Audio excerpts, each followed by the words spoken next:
They don't know what they're doing. And this is all made up. Hey everybody, Colton here, and we have got a question from Michael. Michael writes, Colton, I know you aren't a Disney Star Wars hater, but I think it's safe to say that you haven't been happy with a lot of their decisions.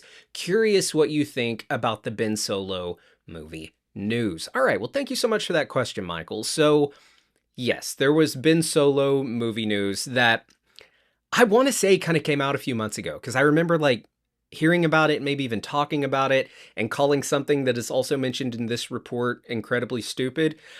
So let's read through this report again. It's like resurfacing. We have more details, more quotes, and then we will talk about it. I'll give you my very nuanced thoughts on the Ben Solo movie. During a recent interview with BKMAG, Soderbergh was asked about the apparent frustration former Lucasfilm president Kathleen Kennedy expressed during her exit interview. That's where she talked about how she had a lot of different projects that people were seemingly excited about and that she was excited to do and wanted to do, but Disney wouldn't let her do it. Bob Iger wouldn't let her do it. That's what they're referring to. So Soderbergh goes on to say, no, it was no surprise that she was frustrated. We were all frustrated. That was 2.5 years of free work for me and Adam Driver and Rebecca Blunt. When Adam and I discussed him talking about it publicly, I said, look, do not editorialize or speculate about the why. Just say what happened, because we all know, because all we know is what happened. All right. The stated reason was, quote, we don't think Ben Solo could be alive. That was the quote from a while ago that I called incredibly stupid, and I'm sure I will again before we're done here. The stated reason was we don't think Ben Solo could be alive. And that was all we were told. And so there's nothing to do about it, except move on. And as I posted, I'd kind of made the movie in my head and just felt bad that nobody else was going to get to see it. I thought the conversation was strictly going to be a practical one, like where they go, what is this going to cost? And I had a really good answer for that, but it never even got to that point. It's insane. We're all very disappointed. Okay. I'm of two minds. Let me get my mean comment out of the way first, because I'm mostly... Soderbergh, he's, very talented director, and I feel his pain here, but we've all made a movie in our minds that we really want to be made. So, boo-hoo, your Star Wars movie isn't getting made. Mine will never get made either. So there's that. There's my little aggressive comment. I do understand his frustration, but I also understand kind of... If Bob Iger in Disney's position was, you have completely mismanaged this sequel trilogy, I would agree. And if his position was, we are not greenlighting and moving forward with any more of this, not right now, that's a fair argument to make. Now, I think that Bob Iger, he's better than Bob Chapek, but he's made some stupid-ass decisions too, like The Mandalorian and Grogu becoming a movie. Dumb. A Ben Solo movie sounds awesome. Adam Driver, he may have been the best part of the sequel trilogy. So I don't see any reason that it couldn't have been an awesome movie. Yes, he died. He dies in Rise of Skywalker. And it's said here that they said, we don't think Ben Solo could be alive. If that is the reason that they gave and they meant it, like that was the reason, we don't... It's not an executive's job to see how he could be alive. You're a suit. You're very good at what you do most of the time, suit, but stick to your suit stuff. Don't worry about creative things like how the Force-using child of Princess Leia and Han Solo, who is now a Force ghost apparently, how he's going to be alive. That's not your concern. That's what you hired the creative for.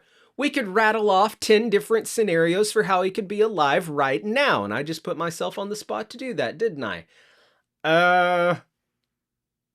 Okay. Yes, it is heavily implied that he died, right? Because he gave his life force to Rey. But what if they reveal Well, one, they could have explored this idea of the afterlife and the world between worlds and what it means to be a Force Ghost. Could have explored all that, and maybe he could have found a way to come back. I mean, you uh, hold on to your physical form essentially when you become a Force Ghost. Not your body disappears and it kind of transcends into this other realm. So theoretically, and this is all made up. So theoretically, you could leave that spirit world and come back. Why not? You could 100% write a scenario where Ben Solo learns how to come back. They brought Palpatine back by saying, somehow Palpatine returned. So that they could, oh my God, so that they could see.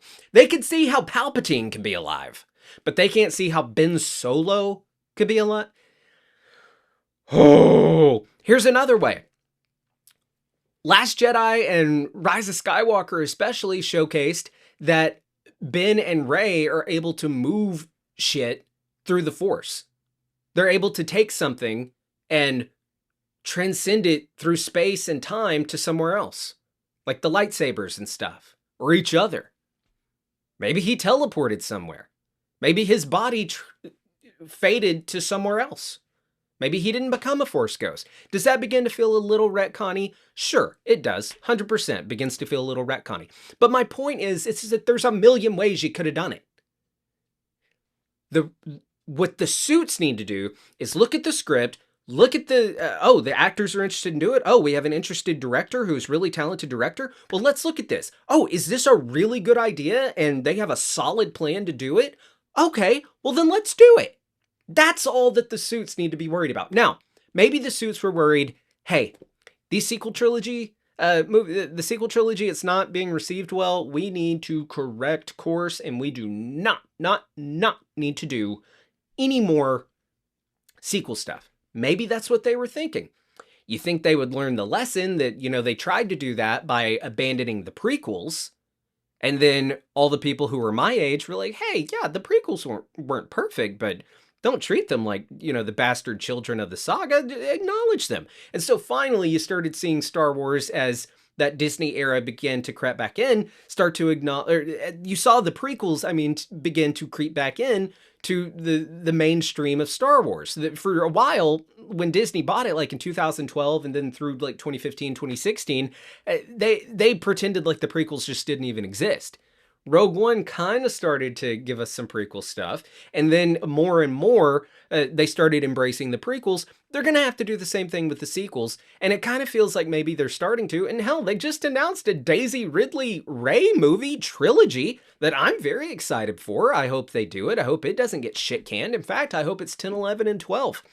Put Grogu in it. I think that would be cool. So why does that get made, and not the Ben Solo one? Again, this just all points back to what I've been saying. They don't know what they are doing. They don't know what they're doing. I hope that Dave Filoni and, God, her name's escaping me, his co-president over Lucasfilm now. I hope that they will take Star Wars in a good direction. And that Bob Iger or whoever the new cat is, I think they announced who the new cat's going to be, and I can't remember, will let him do it. Let them do it. Both of them. We'll just have to see. Have I raged enough? Is that enough? Yeah. Maybe we'll get to see it. Let me know your thoughts and theories on how they could have brought back Ben Solo. Would you have liked to have seen a Ben Solo movie?